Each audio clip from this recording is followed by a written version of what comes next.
ये class 10th की maths की एनसीईआरटी बुक है। पेज नंबर है 181 और चैप्टर का नाम है इंट्रोडक्शन टू ट्रिग्नोमेट्री। इसमें मैं आपको एक्सरसाइज 8.1 का क्वेश्चन जो 6 है ये वाला सॉल्व करके बताऊँ। क्वेश्चन 6 क्या बोल रहा है, if angle A and angle B are acute angles such that cos A is equal to cos B, then show that angle A is equal to angle B। इसमें कह रहा है कि एंगल A और एंगल B क्या है, एक acute angle से। एक्यूट एंगल किसे कहते हैं, जो 90 डिग्री से बिलो 90 डिग्री जो होते हैं उन्हें एक्यूट एंगल्स कहते हैं। और हमें उसमें ये कह रहा है गिवन कि cos A जो है cos B के बराबर है, तब हमें प्रूफ करना है कि एंगल A जो है एंगल B के बराबर है। ठीक है, तो देखिए मैं पहले इसका एक डायग्राम बना दूं। यहाँ पर मैं इस क्वेश्चन को दो तरीके से सॉल्व करके बताऊंगी। एक तरीका जो है वो लॉन्ग मेथड है और दूसरा तरीका है वो बहुत ही शॉर्ट है। तो जो शॉर्ट वाला जो मेथड है पहले मैं उससे आपको बता दूं।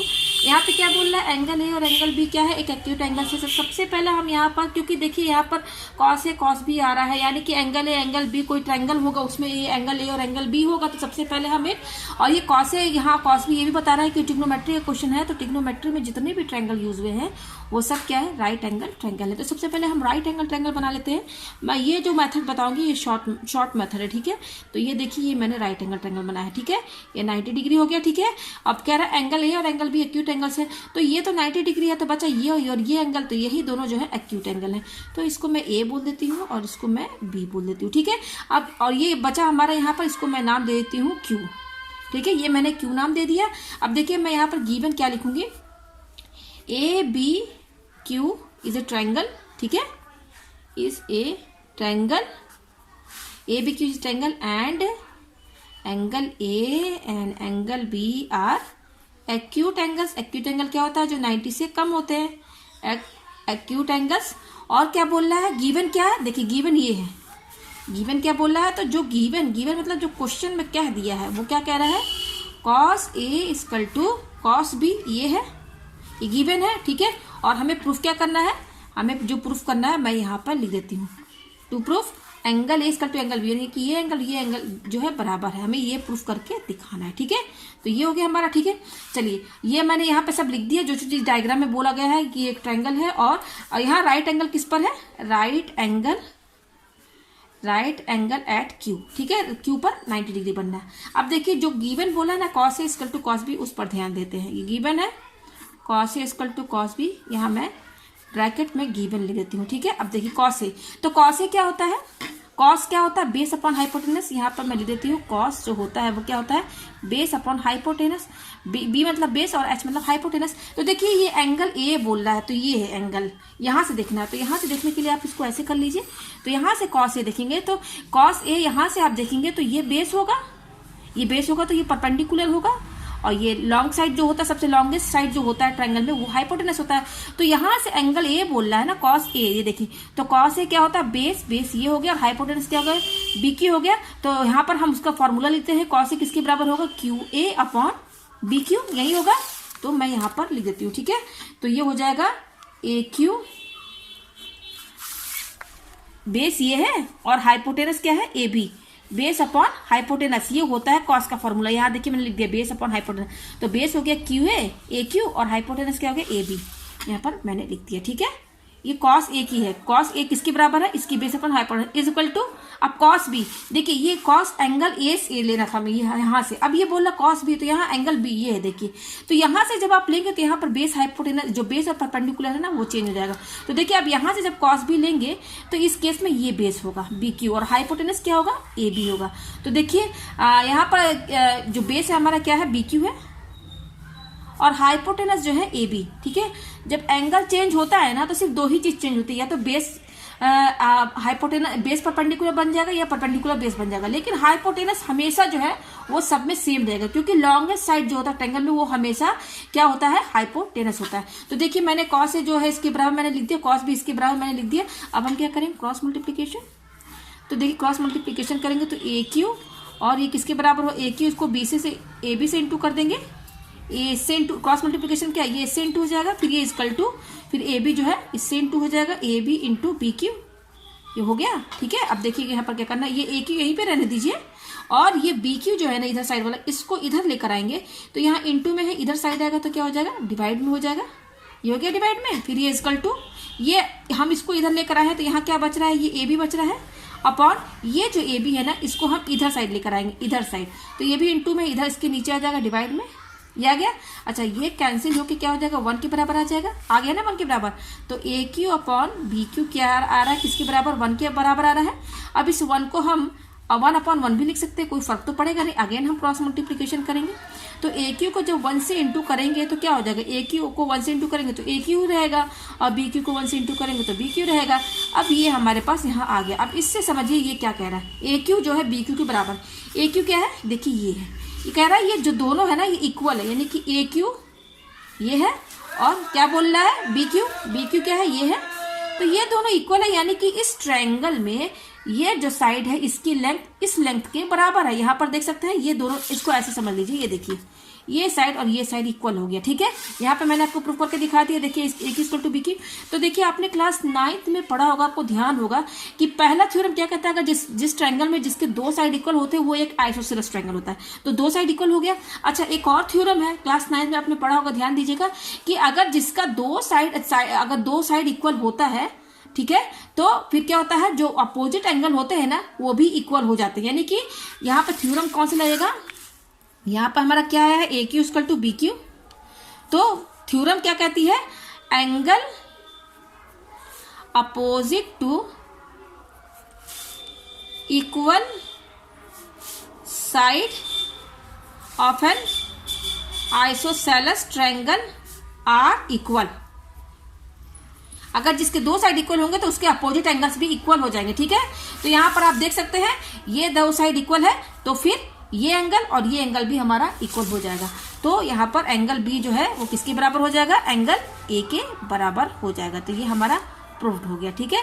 तो ये शॉर्ट मेथड था। अब सेकंड मेथड जो है लॉन्गेस्ट मेथड है, ठीक है, बहुत ज्यादा लंबा है, तो मैं अब सेकंड मेथड से आपको इसको सॉल्व करके दिखाती हूँ, ठीक है। तो देखिए कैसे सॉल्व करेंगे। इसके लिए यहाँ पर हम क्या करेंगे, क्वेश्चन में कह रहा है कि एंगल ए और एंगल बी क्या है, एक्यूट एंगल से। तो यहाँ पे मैंने केवल एक ही फिगर से आपको सॉल्व करके दिखा दिया।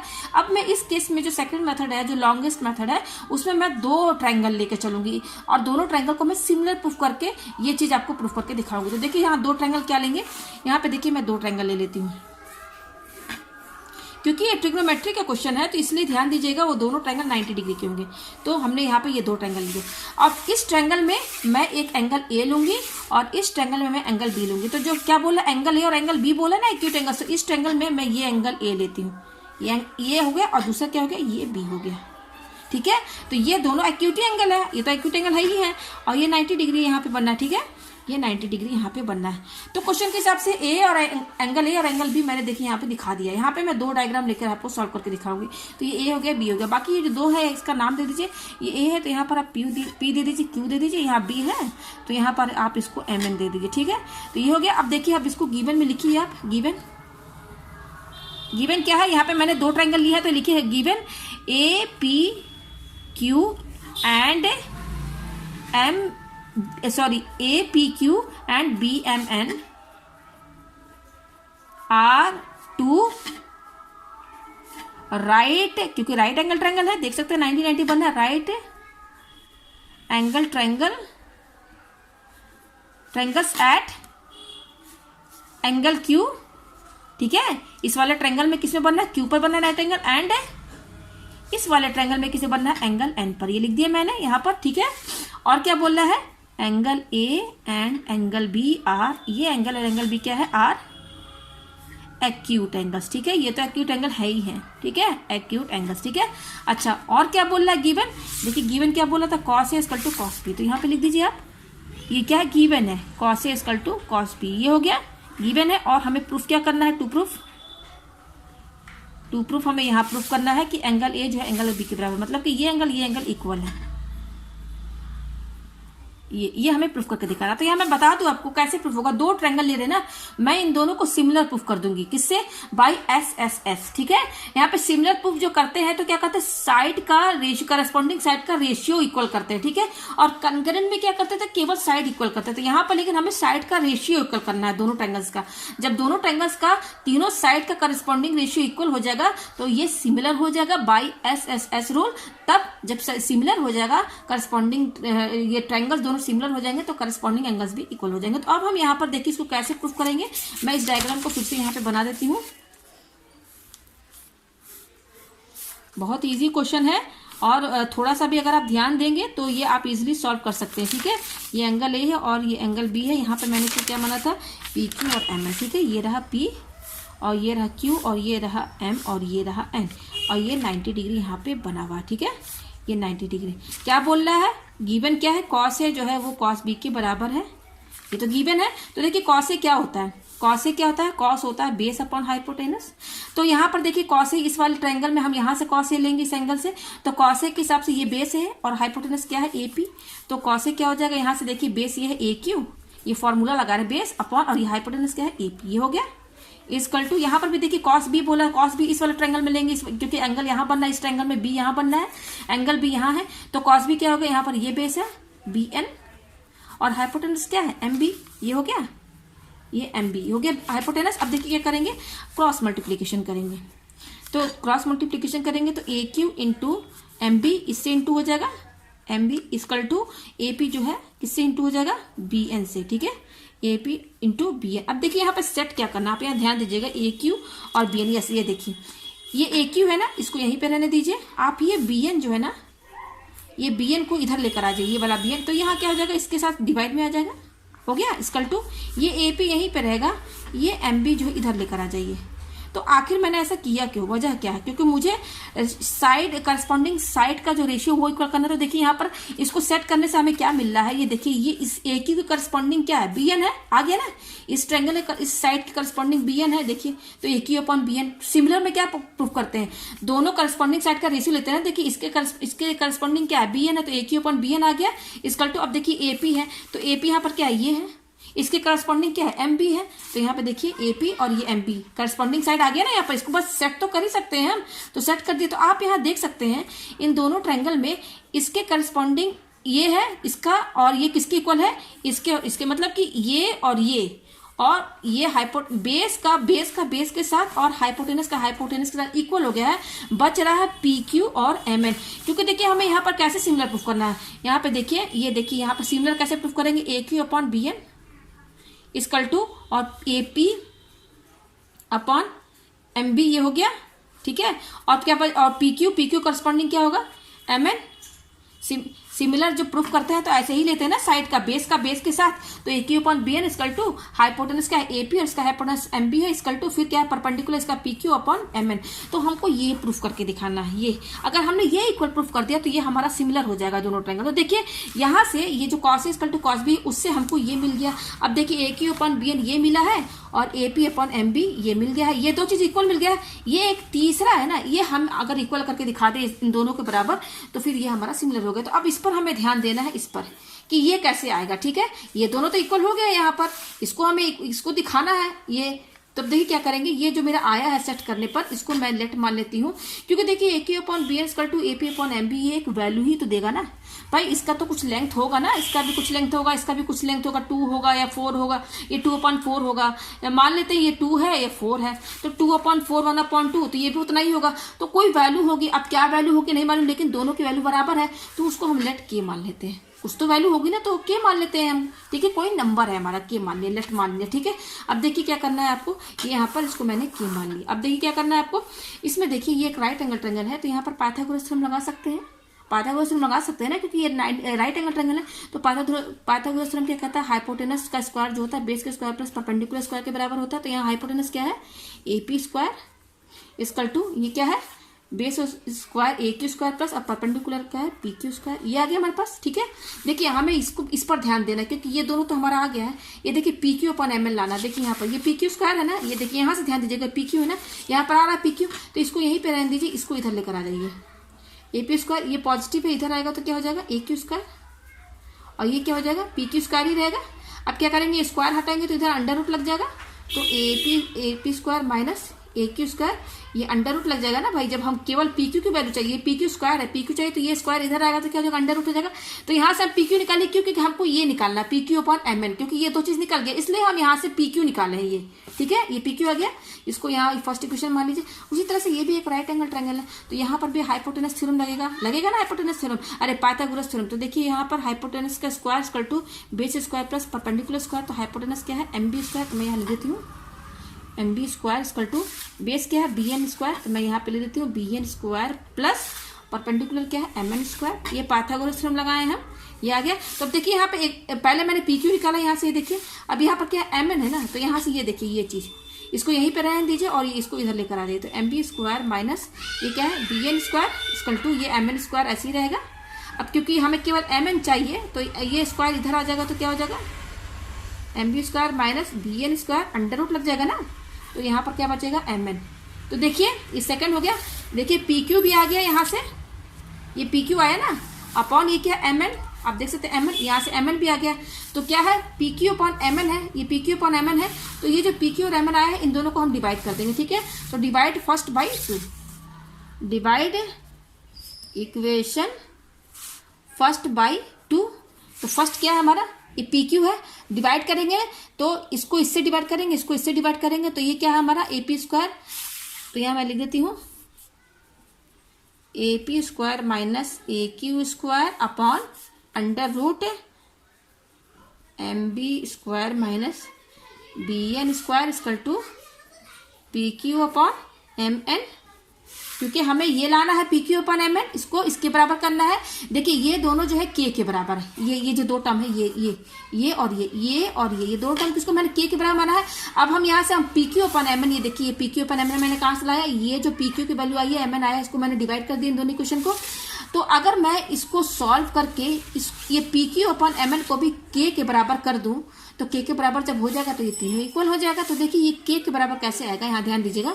ये देखिए यहाँ पर इसको मैं और ऐसे लिख देती हूँ, P Q upon M N है इक्वल टू, जस्ट मैंने पलट दिया है, इसको मैं इधर ले देती हूँ ए पी स्क्वायर माइनस ये क्या है ए क्यू स्क्वायर अपॉन और ये क्या है M B square minus B N square, ये है मेरे पास। तो अब यहाँ पर ध्यान दीजिए, ये मैंने के माना है ना, यहाँ देखिए यहाँ पर क्या है ए पी स्क्वायर है ना, तो देखिए यहाँ से हम ए पी की वैल्यू कैसे ले सकते हैं, यहाँ से बताइए ए पी की वैल्यू क्या होगी, यहाँ से ए पी क्या होगी, ये एम बी क्रॉस, इसको अपॉन वन भी लिख सकते हैं। तो क्रॉस मल्टीप्लीकेशन करेंगे तो ए पी इक्वल टू क्या हो जाएगा के एम बी हो जाएगा। तो ये इक्वेशन हम इसको इक्वेशन 3 मान लेते हैं। चलिए तो फ्रॉम थर्ड यहाँ से देखिए ए पी की वैल्यू क्या आएगी, A P equal to cross multiplication करेंगे तो A P into 1 A P हो जाएगा और के को इससे इंटू करेंगे तो के एम बी हो जाएगा, के एम बी। अच्छा दूसरा क्या है ए क्यू, तो ए क्यू की वैल्यू भी देखिए यहाँ से आप ले सकते हैं ए क्यू अपॉन बी एन, ये भी के बराबर है। तो यहाँ से देखिए आप कैसे करेंगे, ये देखिए ए क्यू अपॉन जो बी एन है के बराबर है ना, तो इसको के अपॉन 1 कर लेते हैं, क्रॉस मल्टीप्लीकेशन करेंगे तो ए क्यू की वैल्यू यहाँ से क्या आ जाएगी, ए क्यू इक्वल टू ये के इससे इंटू हो जाएगा तो के बी एन। तो देखिए अब ये जो ए पी की जगह है ना हम ये वैल्यू रखेंगे के एम बी, और ए क्यू की जगह क्या रखेंगे ये के बी एन की वैल्यू रखेंगे। तो ठीक है अब देखिए इसको सॉल्व कीजिए, P Q upon M N equal to A under root ये क्या है, यह देखिए ए पी की वैल्यू ये ए पी स्क्वायर है, तो इसका भी स्क्वायर कर दीजिए। ए पी की जगह हम ये रखेंगे तो स्क्वायर भी करना पड़ेगा, तो के एम बी का whole square minus A Q square है, तो ए क्यू की वैल्यू क्या है के बी एन, और क्योंकि स्क्वायर लगा है तो आप स्क्वायर लगा दीजिए, ठीक है। और नीचे वाला सेम वैसे ही रहेगा, नीचे को नहीं बदलना, नीचे वाले को आपको नहीं बदलना है। ये आ गया हमारे पास। अब यहाँ से देखिए अब क्योंकि देखिए दोनों में अंडर रूट लगा है तो आप सिंगल ही अंडर रूट लगा दीजिए एक बड़ा सा, ठीक है। अब देखिए के को 2 बार इंटू करेंगे तो देखिए के क्योंकि स्क्वायर लगा है तो के इंटू के क्या हो जाएगा, के स्क्वायर हो जाएगा। और एम बी को 2 बार इंटू करेंगे तो क्या हो जाएगा, एम बी स्क्वायर होगा, ये तो हम सभी जानते हैं। फिर माइनस उसी तरह से यहाँ पर भी के को 2 बार इंटू करेंगे तो के स्क्वायर, जैसे एक्स इंटू एक्स क्या होता है भाई, एक्स स्क्वायर होता है ना, तो एक्स की जगह के है, वेरिएबल है ना के हमारा। अच्छा बी एन को भी 2 बार इंटू करेंगे तो बी एन स्क्वायर होगा अपॉन, और नीचे क्या है हमारा M B square minus B N square, ये आ गया, ठीक है। अब यहाँ से देखिए इसमें भी के स्क्वायर है, इसमें भी के स्क्वायर है, तो के स्क्वायर हम क्या करेंगे बाहर निकाल लेंगे, कॉमन ले लेंगे। तो के स्क्वायर हमने कॉमन ले लिया, बाहर निकाल दिया क्योंकि दोनों में है, तो अंदर क्या बचेगा M B square minus B N square यही रहेगा अपॉन, और नीचे भी देखिए वही सेम टर्म आ गया ना सेम टर्म। तो देखिए ये और ये कैंसिल हो जाएगा। देखिए अंडर रूट में के स्क्वायर है, क्या है के स्क्वायर, तो के को स्क्वायर को हम 2 बार के इंटू के लिख सकते हैं ना। तो यहाँ पर देखिए पेयर बनना है, ये के इंटू के है, देखिए के इंटू के, तो पेयर बनना है तो एक के बाहर आ जाएगा। तो आपने यहाँ पर क्या देखा P Q upon M N जो है वो भी के बराबर आ गया, हमने प्रूव कर दिया ना। और ये तो ऑलरेडी के बराबर, ये भी के बराबर आ गया, ये भी के बराबर आ गया। इसको मैं इक्वेशन 4 बोल देती हूँ, ये थर्ड है और ये फोर्थ है। तो फ्रॉम थर्ड एंड फोर्थ ये भी के बराबर, ये भी के बराबर, इसका मतलब कि ए क्यू अपॉन ये B N equal to A P upon M B equal to ये भी के बराबर है, तो यहाँ पर P Q upon M N लिख देते हैं। ये देखिए यहाँ पर आ गया ना हमारा तीनों करस्पॉन्डिंग साइड का रेशियो जो हमें ये प्रूफ करना था, देखिए यहाँ पर इक्वल हो गया। तो ये देखिए तीनों इन दोनों ट्रायंगल का करस्पॉन्डिंग साइड का रेशियो जो है इक्वल हो गया। तो यहाँ पर देखिए मैं यहीं पे बता देती हूँ, बाई कौन सा थ्योरम रहेगा, बाई एसएसएस रूल। ये थ्योरम है सिमिलर ट्रायंगल, जब आप चैप्टर देखेंगे तो ये थ्योरम है by SSS, side side side by SSS, ये दोनों ट्रायंगल हमारा कन्ग्रुएंट हो जाएगा। तो लिखेंगे कैसे, देखिए बाई एसएसएस ऐसे लिखेंगे, triangle A P Q similar to triangle M B M N, ये दोनों ट्रायंगल हमारा सिमिलर हो गया क्योंकि हमने यहाँ प्रूफ कर दिया करस्पॉन्डिंग साइड इक्वल हो गया है। तो जब दोनों ट्रायंगल सिमिलर हो जाएंगे तो करस्पॉन्डिंग एंगल्स भी इक्वल हो जाएंगे, यानी कि एंगल ए जो है एंगल बी के बराबर हो जाएगा, ठीक है। और एंगल पी एंगल एम के बराबर हो जाएगा, एंगल क्यू एंगल एन के बराबर तो है ही है। तो केवल हमको ये प्रूफ करना है एंगल ए और एंगल बी। तो देखिए ये प्रूफ हो गया हमारा। तो मुझे उम्मीद है आपको ये क्वेश्चन बहुत अच्छे से समझ में आ गया होगा।